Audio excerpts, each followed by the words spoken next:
Hey guys, what's going on? Professor here, and today we're going back to another installment of the top 10 best LEGO Star Wars sets. Today we're going to be checking out the sets from the year 2016, so we're nearing the end of this series.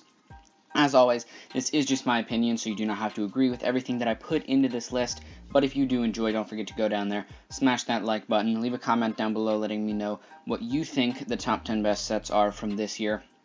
And if you want to support the channel, please consider hitting that subscribe button. But with that all out of the way, let's jump straight into this one. At number 10, where I put set number 75152. This is the Imperial Assault Hover Tank, sold for $30, came with 385 pieces. So you're definitely getting a good value there in terms of pieces for the price that you're paying. Comes with the three minifigures you see right there. You got Chirrut Imwe, who comes with both his staff and his little crossbow type weapon right there. And you also get two Imperial Hover Tank pilots that you can see. Included with this is a spring-loaded shooter, which is why you see those extra extra ammunition right there. That's because that is included. This little hover tank, I guess you could say, was only featured in Rogue One very briefly when they were in that town there. So in my opinion, it doesn't get a lot of time, so I feel like it's a little underappreciated, but it does have a bit of like a kind of different design, a little weird, not something that you see very often, but I do like the nice gray color. I think that works very well. Also like that little orange case, I like that they included that. It's movie accurate, that's very nice. But there's a nice weaponry around here. You do get some nice minifigures, all of these, both these minifigures exclusive to this set. But overall, a really nice design, I feel, is probably underappreciated, coupled with some nice minifigures. Puts this one in at number 10. So moving on to number 9, we have set number 75135. This is ObiWans Jedi Interceptor. This is set sold for $25, came with 215 pieces. This is the Episode 3 version of the Jedi ships. That's why this is called the Interceptor, whereas the Episode 2 ships, I believe at least, are called the Starfighters, which have those kind of more triangular, long designs. Personally, I prefer this type of ship design. I really love the Episode 3 Jedi Starfighter. I love that cockpit piece that's used. The flaps on the outside can also move up and down. You can put them out. You can keep them in. Once again, another spring-loaded shooter set. You can see the extra ammunition there. The two minifigures included with this one, obviously Obi-Wan, and then his astromech droid R4P17, which does have a nice slot that you can put him in right over there. I also really like the color design, that kind of nice dark red coupled with light gray. It also matches the droid design very nicely, so that's also pretty cool. And I do believe that this design for Obi-Wan's ship is somewhat rare, not often produced. I believe this is only either the second or third. I do believe it appeared in like the Ultimate Space Battle set. But otherwise, this is not a ship that appears very often, and I think they executed it very nice, color scheme great, and you get some nice minifigures included. That's why I put this one at number 9. So moving on to number 8, we have set number 75150. This is Vaders TIE Advance versus the A-Wing Starfighter. This one sold for $90, came with 702 pieces. And that's part of the reason why this one is on number 8, lower down on the list. For some people, this may be one of their favorite sets from this year, but in my opinion, it just doesn't work out the way that I would like to. I guess I'll start with the minifigures here. Included in this one, you get Grand Moff Tarkin in his nice tan outfit. You get Darth Vader, Sabine Wren, and an A-Wing pilot. As you can see, once again, more spring-loaded shooters there. You get some on Darth Vader's TIE Fighter, Darth Vader's TIE Fighter, that's what it's called. And then the A-Wing as well. But in my opinion, for $90, 702 pieces, not only is it overpriced, but I just feel that they should have produced these separately. The A-Wing, for the longest time, had really only been in sets by itself, and so the price could be kept down. But then you kind of bump this A-Wing up to $90, and now you include Vader's TIE Fighter, but personally, I just don't think it works very well. Also, for a $90 set, you're only getting the 4 minifigures. The designs of both the ships are amazing. The Darth Vader's TIE Fighter is great. The A-Wing is super great. I really love the green and yellow that's thrown in on there. I really love that. Most of them are usually red, but I love the color scheme they went for on it. But overall, I really feel that these two should have just been separate sets, maybe lower down the price. Something about this just didn't sit right with me when I saw it, and that's why this one is a little bit lower down on the list at number 8. But moving on to number 7, we have set number 75153. This is the TST Walker. This one sold for $40, came with the 444 pieces. Once again, 3 minifigures included in this one. You get Baze Malbus, a Rebel Trooper, and the ATST Driver as usual. Once again, more spring-loaded shooters on this one. There's 2 right under that kind of, or like right by that front gun in there that you can put in there. So you have 2 spring-loaded shooters on this one, like I said. You get a nice little cockpit area for the ATST driver or whoever you want to put in there. I really love the weapon that they gave Baze to try and use that kind of like chain or almost that he has in the movie. You'll notice I do have a lot of Rogue One sets on here.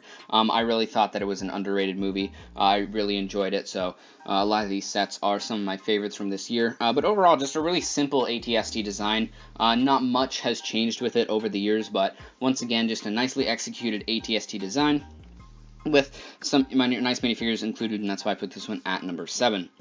But moving on to number 6, we have set number 75147, the Star Scavenger. This one sold for $50, came with 558 pieces, and maybe not a lot of people know about this, and when they saw this on the shelves, they were kind of confused by it. This is actually from the Lego TV show, the Freemaker Adventures, which I believe was only on Disney XD. So, similar to Star Wars Rebels or Clone Wars, even though those are generally more popular, I do think that this is a less known type of, not theme, but like a sub-theme, because there are more sets based on this TV show. I watched a couple episodes, it's not bad, but that's why maybe this is not a very well-known set. But for those who have watched, the Star Scavenger, as shown right here, is a very nice ship. I think they executed it very nicely. They include 4 minifigures here, the main characters in the series. You have Roger, who is the droid, Cordy, the girl, who is the sister to Xander and Rowan, who are the other ones. Rowan is the short legs with the yellow jacket, and then Xander is the older-looking male in the blue. Overall, it's a very nice set. Once again, spring-loaded shooters. You got the 2 blue ones over there. And then you also have this nice little, like, excavating, or not droid, excavating, like, walker that you can kind of drop down, or you can have it stored inside the Star Scavenger, which I think is pretty cool. There is a small cockpit area. You can put maybe 1 or 2 guys in there, but not a ton of space. Overall, I think they executed this very nicely, even though it is a less-known set. And that's why I put this one at number 6. So moving on to number 5, we have set number 75151. This is the Clone Turbo Tank from this year, $110 retail price here in the US with 903 pieces. So maybe a little bit overpriced, and that does knock this one down a little bit. But I really love the design of the Clone Turbo Tank in general, especially this one. I do think that they use a really nice amount of that dark red, like the AT-TE. I really love to see a nice bit of dark red on there. I think if it's only gray, it looks all ugh, and I know that's not a technical term, but it just doesn't look right to me if it doesn't have a little bit of color splash in there. It's very nice that they included a little walker. I do believe that you can kind of squash those legs up and then you can store it inside the Clone Turbo Tank, which is pretty cool. You do get a nice slew of minifigures in this one. You get 6. You get 2 regular battle droids. You get Clone Commander Gree, Quinlan Voss, Luminara Unduli, and then a 41st Elite Corps Trooper, which is the troopers that fought on Kashyyyk in Episode 3. Once again, more spring-loaded shooters included in this one, and then you also have a stud shooter on that mini walker that I mentioned before. But like I said, really love the overall design of the Clone Turbo Tank. I love the color scheme used. Some great minifigures included in this one. A lot of exclusives to this set. Just maybe a little bit overpriced, and that's why I put this one at number 5. So moving on to number 4, we have set number 75159, the Death Star. This one sold for $500, came with 4,016 pieces, and this may be a bit of a controversial pick, down a little lower at number 4. But in my opinion, this just isn't a great set from this year. You only get about 200 more pieces from the one that was released in 2008, and you get a price hike of $100. So honestly, the only real major thing that changes is you get some updated minifigures. They might have like swapped some things out, upgraded some pieces, added some detail. But there really is not a lot going on with this set other than the minifigures that are included. And it's also a play set, which, as most people know, is not my favorite thing in the world. So yeah, this set just really doesn't appeal to me that much. You do get a ton of accessories, ton of minifigures. I'll go over those in a little bit right here at the end because there are a ton of them. But overall, this is just not something that I'm super interested in.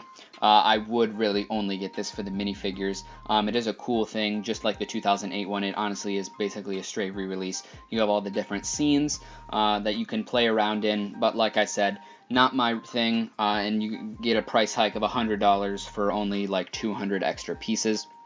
You do get, like I said, a ton of minifigures included in this one, however. You get 27 to be exact. You get a Mouse Droid, 2 Imperial Gunners, Chewbacca, Obi-Wan Kenobi, 2 Stormtroopers, Jedi Luke from Episode 6, 2 Royal Guards, R2-D2, Emperor Palpatine, Darth Vader, C-3PO, you get a Death Star Protocol droid, you get 2 Death Star Troopers, you get Grand Moff Tarkin, you get regular Han Solo, you get Stormtrooper Han Solo, you get Princess Leia, Luke is a Stormtrooper, Luke from Episode 4, an Imperial Navy officer, an Imperial officer, an interrogation droid, and R3-M3, which is an Imperial astromech droid. So like I said, 27 minifigures, there's a ton, but in my opinion, there's not really that much going for this set other than the minifigures. Like I said, straight re-release, and that's why this one is down here at number 4. Not a set that I particularly like, but some people, this might be their cup of tea. Moving on to number 3, though, we have set number 75149. This is the Resistance X-Wing Fighter. This one sold for $80, came with 740 pieces, so fairly priced in my opinion. You get 40 minifigures included in this one. You get BB-8, Poe Dameron, a First Order Flame Trooper, and Lor San Tekka, who is the man that Poe is talking to at the beginning of Force Awakens.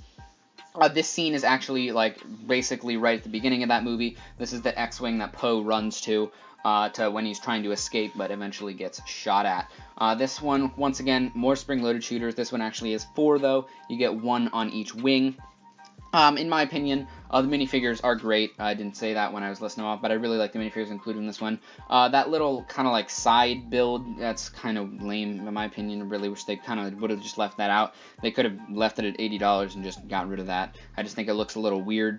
But overall, I really love this X-Wing. This is probably one of my favorite X-Wings, right next to Poe's actual X-Wing. But this nice dark and light gray combined with that blue color, it really just speaks to me. It's something that I really love. You obviously can extend the wings to make them go into that X formation, or you can leave them flat like this. You also have the landing gear, so you can put it down on the ground easily enough. Overall, really amazing set. I also forgot to mention you do get some stud shooters there as well, so a ton of playability with this set. I think it looks really good on display. Honestly, my only pet peeve with this one is that little side build. I wish they would have just kind of gut that from this set, but otherwise, this is absolutely amazing. But let's move on to number 2, where we put set number 75157. This is Captain Rex's ATTE.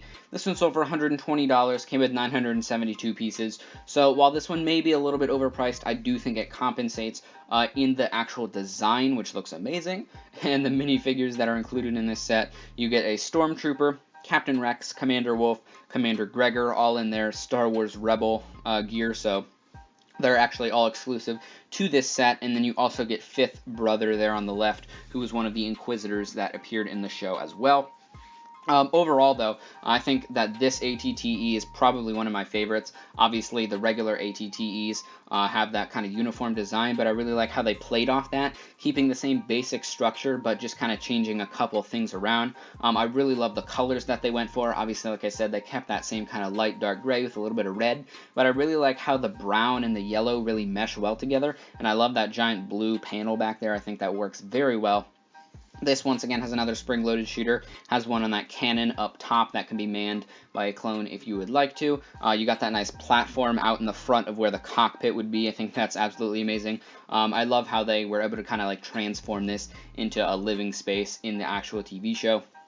I love how they just kind of transformed this and kind of like played off the actual idea of a regular ATTE, but really made it its own thing, and I think it looks really unique, really amazing, and it's got some great minifigures included as well, and that's why I put this one at number 2.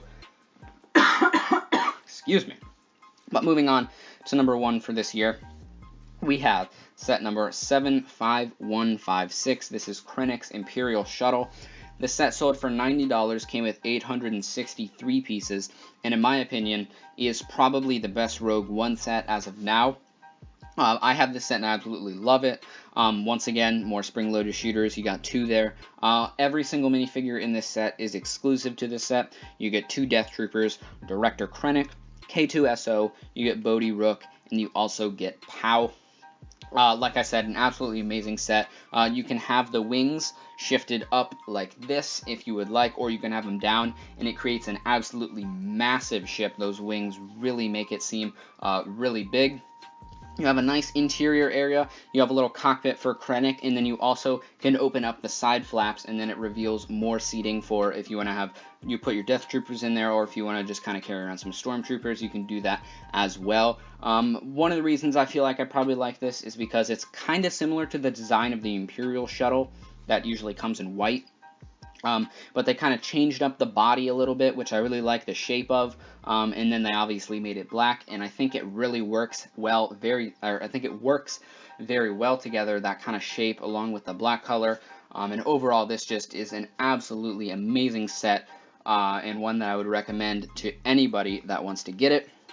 But guys, that'll be it for this episode of the top 10 best LEGO Star Wars sets. If you did enjoy, don't forget to go down there, smash that like button, leave a comment down below letting me know what you thought about this set, or not this set, the sets that I chose. And if you want to support the channel, please consider going down there and hitting that subscribe button. And I'll see you guys in the next one. Peace!